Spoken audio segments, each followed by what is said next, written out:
क्या लॉकडाउन एकमात्र तरीका है कोविड-19 से लड़ने का? क्या जब भी स्पाइक आए केसेस में तो लॉकडाउन करने से हम उस स्पाइक को रोक सकते हैं? लॉकडाउन करने से हम कोविड के कारण जिन लोगों की अनफॉर्चुनेटली मौत होती है उस मौत के आंकड़े को रोक सकते हैं? हमने कोविड-19 की फर्स्ट पीक में क्या देखा, हमने कोविड-19 की सेकेंड पीक से क्या सीखा, और अब कोविड-19 के जब हम थर्ड पीक देख रहे हैं, जिस पीक में आज केसेस का नंबर ज़बरदस्त तरीके से बढ़ा है। कश्मीर संभाग में 851 के करीब करीब केसेस हैं और जम्मू संभाग से 759 केसेस हैं।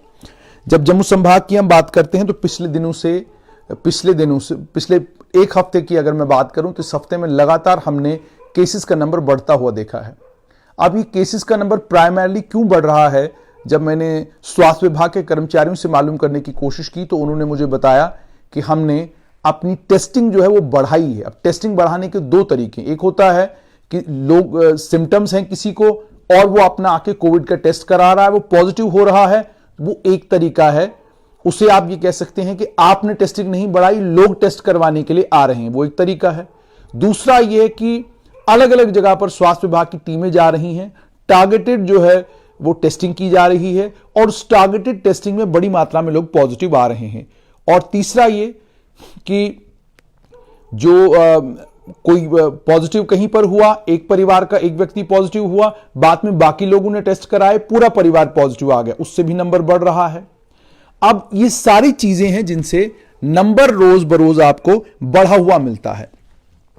अब जैसे कश्मीर डिवीजन में 851 के करीब करीब केसेस हैं, 305 श्रीनगर में केसेस हैं, आज के दिन आए हैं। बारामूला में 243 केसेस आए हैं, जम्मू में 437। अब इसमें सीधी सी सोचने की, इसमें सीधा सा जो आप आम जनमानस है उसे सीधे तरीके से इस बात को समझना चाहिए कि कल अगर बारामूला में मान लीजिए फिगर 100 था या 150 था तो क्या 150 लोग टेस्ट कराने आए? नहीं, 150 लोगों के टेस्ट हुए, कराने आए और टेस्ट होने में बिल्कुल अंतर है दोनों चीजों में।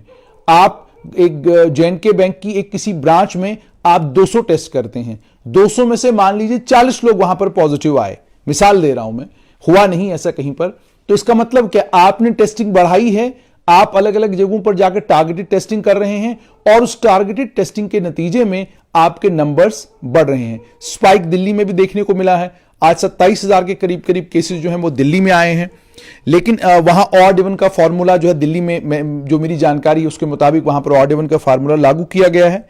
अब जम्मू कश्मीर में चूंकि सभी चीजें जहां तक पढ़ाई है वो सारी ऑनलाइन हो चुकी है, एक क्लस्टर यूनिवर्सिटी जम्मू को छोड़कर बाकी जितनी भी यूनिवर्सिटीज हैं वो ऑनलाइन मोड पर चली गई हैं।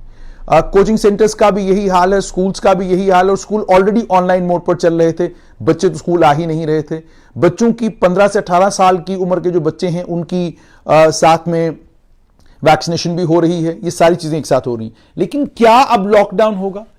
ये एक आम कारोबारी को भी परेशान कर रहा है, ट्रेडर्स फेडरेशन जितनी भी हैं वो भी परेशान हैं, चैम्बर जो है, जाहिर सी बात है चैम्बर के जो जिम्मेदार लोग हैं वो भी सोच रहे हैं इस पर, और चैम्बर ने बड़ी बार जिम्मेदारी का पूरा सबूत दिया है। जब भी चैम्बर को लगा कि नहीं कोविड की स्पाइक आई है तो पूरा सरकार के साथ उन्होंने पूरा कोऑर्डिनेट किया है, मदद की है सरकार की कारोबारियों को समझाने में। लेकिन कोविड की पहली स्पाइक जब आई थी उस समय एक लंबा चौड़ा लॉकडाउन हुआ, उस लंबे चौड़े लॉकडाउन के बाद हमने बहुत सारे सबक सीखे। तो डेल्टा वेरिएंट जब आया, जम्मू में मौत का आंकड़ा रोज 10, 15, 20, 25, 30, 40 तक जब आंकड़ा चला गया, वो पीरियड भी पत्रकार के नाते मैंने भी देखा और डॉक्टरों के नाते अलग अलग डॉक्टर्स ने देखा, मेडिकल फैकल्टी के लोगों ने देखा, एडमिनिस्ट्रेशन ने देखा, और जो पिछले प्रिंसिपल सेक्रेटरी हेल्थ हैं अटल डुल्लू, जो इस समय अब एडिशनल चीफ सेक्रेटरी हैं, उन्होंने भी उस स्पाइक को बिल्कुल करीब से देखा है। उस डेल्टा की स्पाइक में हमने जो दृश्य देखे वो दृश्य दिल दहला देने वाले थे, डराने वाले दृश्य थे। अब ये जो स्पाइक आया है, इस स्पाइक में केसेस का नंबर जरूर बढ़ा है, लेकिन मैं रोज मालूम करने की कोशिश करता हूं गवर्नमेंट मेडिकल कॉलेज जम्मू से, नारायणा हॉस्पिटल से, सीडी हॉस्पिटल से, DRDO हॉस्पिटल से, और उसके अलावा बाकी जितने भी हॉस्पिटल्स हैं जहां पर कोविड पॉजिटिव पेशेंट जो है वो एडमिट होने के लिए आ रहे हैं। जो मेरा अनुभव है पिछली वेव का, उस अनुभव में मैं जब रोज बात करता और मैं गवर्नमेंट मेडिकल कॉलेज जम्मू से पूछता कि आज आपने कितने लोग एडमिट किए, तो 20-25 के करीब करीब लोग जो है वो एडमिट होते थे।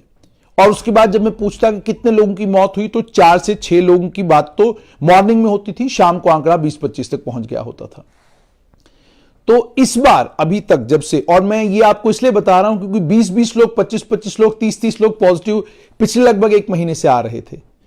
तो अगर उसी एक आंकड़े को, उसी एक फिगर को देखा जाए और जम्मू के पूरे फिगर पर नजर दौड़ाई जाए, तो जम्मू में इस वक्त 2066 लोग कोविड पॉजिटिव हैं और रिकवरी 46 लोगों की आज के दिन में हुई है। तो और इसके मुकाबले में श्रीनगर में 1413 लोग पॉजिटिव हैं, 2066 लोग पॉजिटिव हैं। और इन 2066 लोगों में से अगर मैं DRDO hospital, government medical college, Narayana hospital, Gandhinagar hospital, इन सारे हॉस्पिटल्स के फिगर्स को टोटल करूं, तो मुझे नहीं लगता कि जो लोग एडमिट हुए हैं वो कोई ज्यादा बड़ा फिगर, इतना बड़ा अलार्मिंग फिगर होगा जिससे मुझे खौफ होगा या डर होगा। उसके बाद जो पेशेंट भी डीआरडीओ हॉस्पिटल में रिपोर्ट कर रहे हैं, तो दूसरा सवाल मेरा ये रहता है कि क्या ऑक्सीजन की जरूरत पेशेंट को है?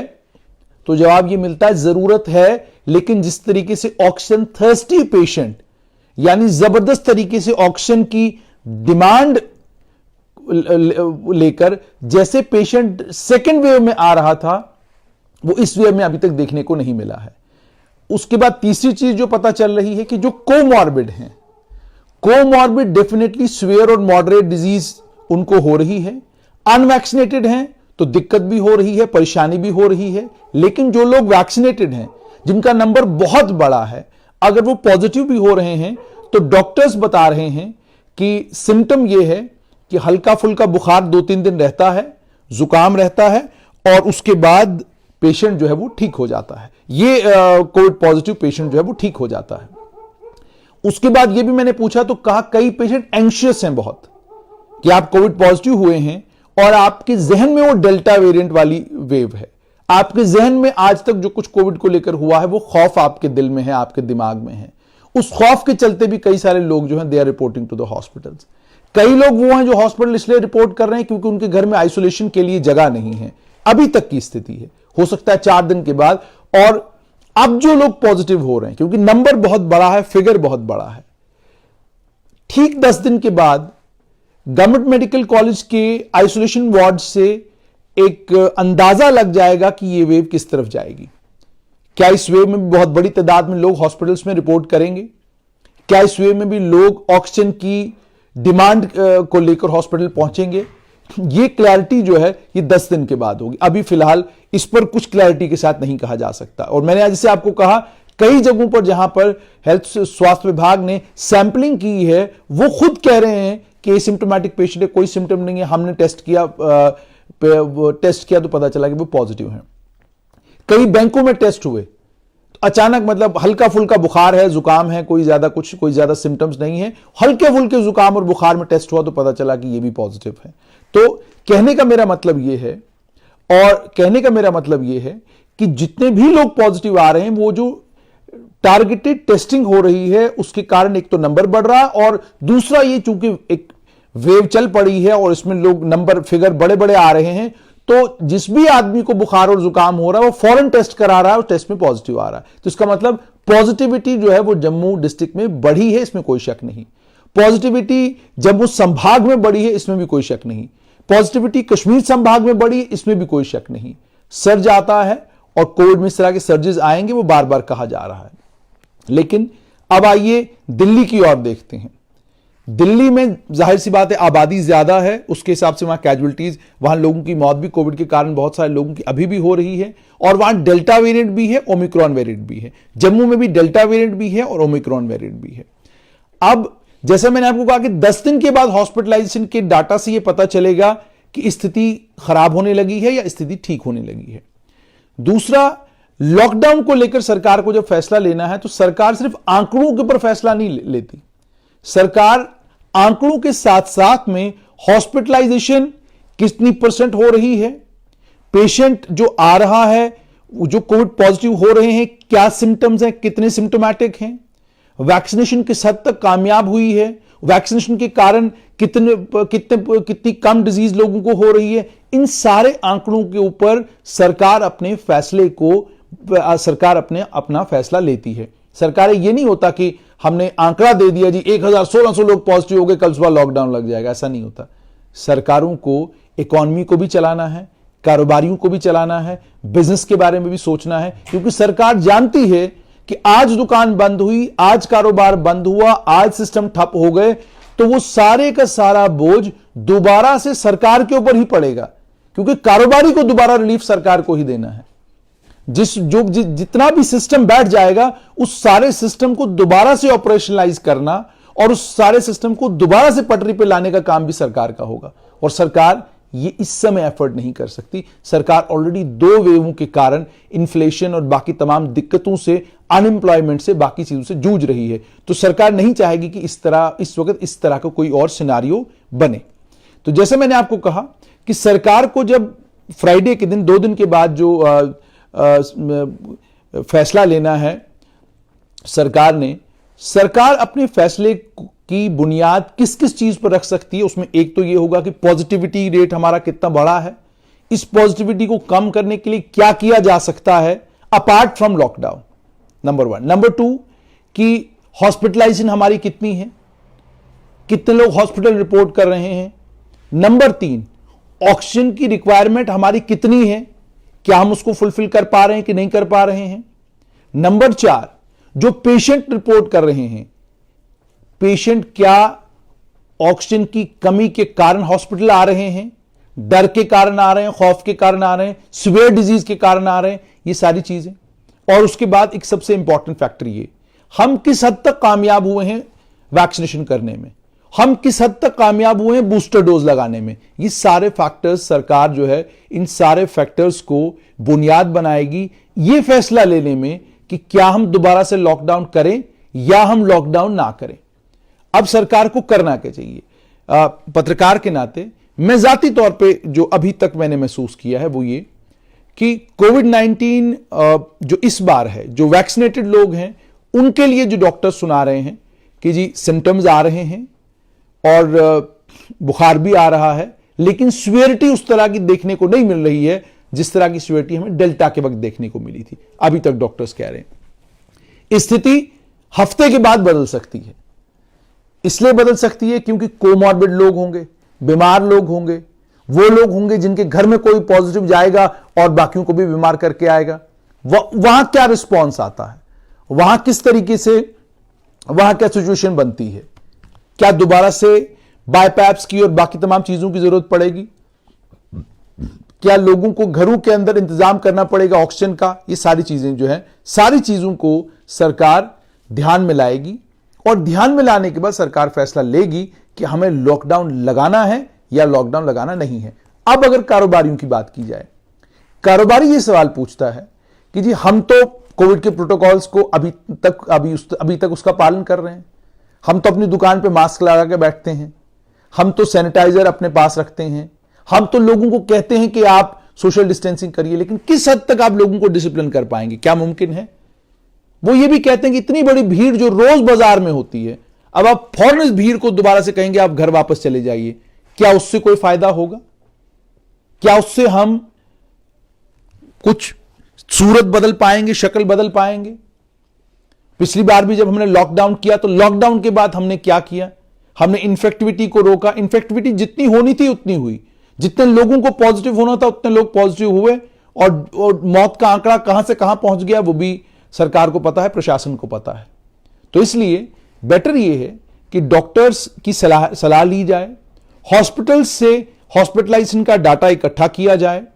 नंबर 3 स्वास्थ्य विभाग, जाहिर सी बात है जितने भी लोग पॉजिटिव हो रहे हैं उनके संपर्क में है, और स्वास्थ्य विभाग खुद ये क्लेम करता है कि जितने लोग कोविड पॉजिटिव हैं उनके संपर्क में हैं हम, और हम फोन लाइन पर उनसे ये पूछते हैं कि उनकी तबीयत कैसी है, ऑक्सीजन की जरूरत तो नहीं है, बुखार खत्म हुआ कि नहीं हुआ, खांसी तो नहीं है, कम है, ज्यादा है। और उसके बाद अलग अलग लैब्स हैं आपके पास, सभी लैब्स से आप ये डाटा ले सकते हैं, HRCT का डाटा ले सकते हैं कि अगर आपने चेस्ट का CT कर रहे हैं आप आज क्या फाइंडिंग्स है आपकी, अगर आप मेडिकल कॉलेज में CT कर रहे हैं तो क्या फाइंडिंग्स है आपकी, बताइए वो सारी फाइंडिंग्स हमें दीजिए ताकि हम जो फैसला लें वो फैसला एक तो पक्का हो और उस फैसले का कारोबारियों को भी नुकसान ना हो, आम जनता को नुकसान भी ना हो, रेड़े वाला भी परेशान ना हो और कारोबार भी चलता रहे और साथ साथ में इस बीमारी को भी कंटेन किया जाए, कंट्रोल किया जाए। ये सब कुछ। और एक डॉक्टर साहब का मैं आज पढ़ रहा था, उन्होंने एनडीटीवी के साथ कहीं बातचीत की है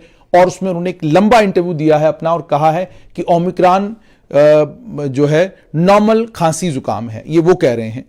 लेकिन जब हम अपने डॉक्टर से बात करते हैं वो कहते हैं कि हल्के में हम किसी भी कोविड-19 के कोरोना वायरस के वेरिएंट को नहीं ले सकते, हल्के में किसी को नहीं ले सकते हम, हमें हर एक चीज के लिए प्रिपेयर रहना है। तो आपके डीआरडीओ में कितनी एडमिशन है वो भी डाटा सरकार उस पर भी नजर दौड़ाए, जिनकी एडमिशन हो रही है उनकी स्थिति क्या है उस पर सरकार नजर दौड़ाए और उसके बाद जाकर सरकार फैसला ले।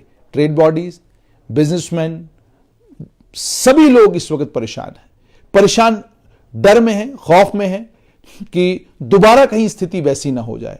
और जरूरत इस समय किस चीज की? जरूरत इस समय इस चीज की है, कोविड-19 हमारी जिंदगी का एक हिस्सा है। मैं और आप आंख मूंद लें और यह कहें कि अब कोविड-19 कल चला जाएगा, परसों चला जाएगा, इसने कहीं नहीं जाना। मैं वैक्सीनेटेड हूं, वैक्सीनेटेड होने के बावजूद कोविड पॉजिटिव हो सकता हूं, यानी वैक्सीनेशन के बावजूद इंफेक्शन हो सकता है, पॉसिबिलिटी है।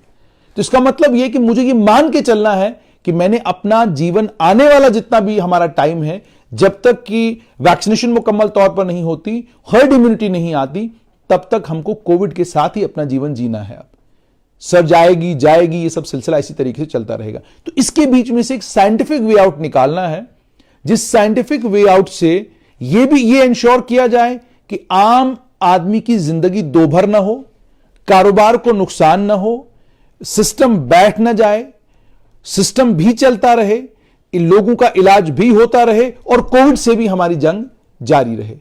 ये मुझे लगता है इन तीन चीजों को इंश्योर करने की जरूरत है और इसको प्रायोरिटाइज करना होगा सरकार को। सरकारें लॉकडाउन सिर्फ इसलिए लगाती हैं क्योंकि वो जानती हैं कि अगर हमने लॉकडाउन नहीं लगाया, हमने लॉकडाउन लगाकर सारा सिस्टम बंद नहीं किया, तो कल कहा जाएगा कि चुनाव के वक्त यह होगा कि जनाब देखिए फला सरकार थी, वो तो बिल्कुल निकम्मी सरकार थी, उन्होंने ये नहीं किया वो नहीं किया। जब सरकारें लोगों के मिजाज के मुताबिक चलती हैं कि लोगों का मिजाज है कि जनाब आप ऐसे करिए तो कर दीजिए, तो उससे काम नहीं बनता। सरकारों के पास अपना दिमाग होता है, सरकारों के पास सिस्टम्स होते हैं, सरकारों के पास डाटा होता है, सरकारों के पास डाटा एनालाइज करने वाले लोग होते हैं और सरकारें जब डाटा की बेसिस पर फैसला लेती हैं तो फैसले पायदार भी होते हैं, पक्के भी होते हैं। उस फैसले का फायदा सरकार को भी होता है और आम जनता को भी होता है। जब कोविड की केसेस का स्पाइक हुआ है, हम आज देख रहे हैं कि लोगों के चेहरों के ऊपर मास्क भी वापस आ गए हैं।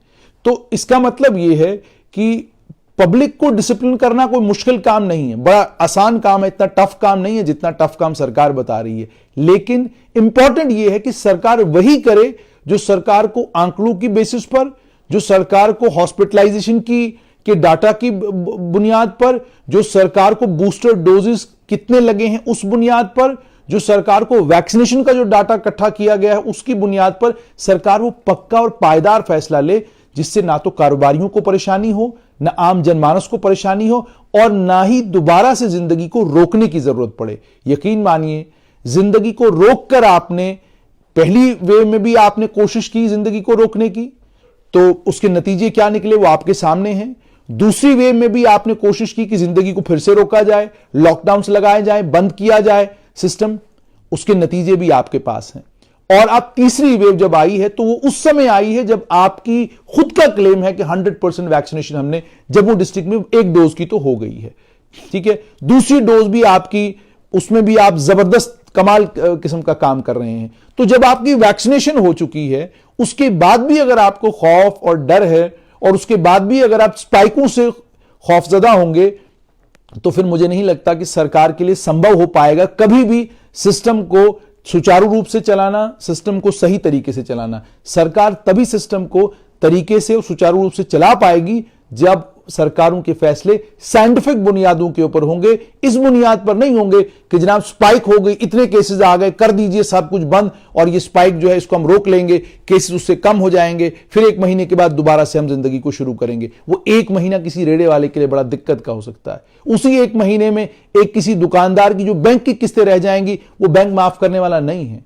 वो आपको फिर पूरे साला साल इस तरह का एक नया वेरिएंट आएगा और आपको सारा कारोबार जो है वो बंद करना पड़ेगा। तो कितनी बार ये आप बंद करते रहेंगे, कितनी बार ये आप लॉकडाउन्स लगाते रहेंगे और लॉकडाउन के जरिए आप कोशिश करेंगे कि हम कोविड को हराएं। कोविड जो है वो लॉकडाउन से हारने वाला नहीं है। हारने वाला होता तो डेल्टा के बाद हार गया होता। ओमिक्रॉन की ये जो इस वक्त सर्ज आई है, सर्ज आती ही नहीं। इसको हराने के वही तरीके हैं, मास्क पहनिए, सैनिटाइज करिए, वैक्सीनेट होइए, बहुत बड़े पैमाने पर वैक्सीनेशन करवाइए, बूस्टर डोजेज दीजिए लोगों को, घर घर में पहुंचिए। बुजुर्ग आपके पास है, डाटा आपके पास है। अब आज तो आपको जम्मू कश्मीर की पूरी आबादी का डाटा आपके पास है। तो ये सारा डाटा होने के बाद भी अगर आपको लॉकडाउन करना पड़े तो ये सरकार की नाकामी होगी। अगर सरकार को इसके बावजूद लॉकडाउन करना पड़े, आप रिस्ट्रिक्टेड लॉकडाउन, ऑड इवन का फॉर्मूला, कोई ऐसा फॉर्मूला जिससे कारोबार भी चले, जिंदगी भी चले और साथ साथ में कोविड के साथ हमारी लड़ाई भी जारी रहे और हम लड़ते रहें। और जैसा कि doctors, virologist, epidemiologist all over the globe जो है ओमिक्रॉन को लेकर जो कुछ कह रहे हैं, उस डाटा को भी आप पढ़िए। उसमें से भी अगर आपको कोई मदद मिलती है, अपने लिए मदद ढूंढिए। मगर बेसिक जैसे मैंने आपको कहा, आपके पास डाटा है, आपकी हॉस्पिटलाइजेशन का, आपके हॉस्पिटल्स का, आपकी इन्फेक्टिविटी का, और इन्फेक्टिविटी के साथ साथ में आप क्या कुछ कर सकते हैं जिससे इंश्योर किया जाए कि इस सर्ज में कम से कम वो शक्ल, वो सूरत ना बने जो डेल्टा के वक्त बनी थी। उम्मीद और तवक्का ये कि सरकार वो फैसला लेगी जो फैसला आम लोगों के हित में होगा, कारोबारियों के हित में होगा, आम जनमानस के लिए मददगार होगा और मेरे और आपके लिए ऐसा होगा कि इकॉनमी भी साथ साथ चलती रहे और लड़ाई भी साथ साथ चलती रहे।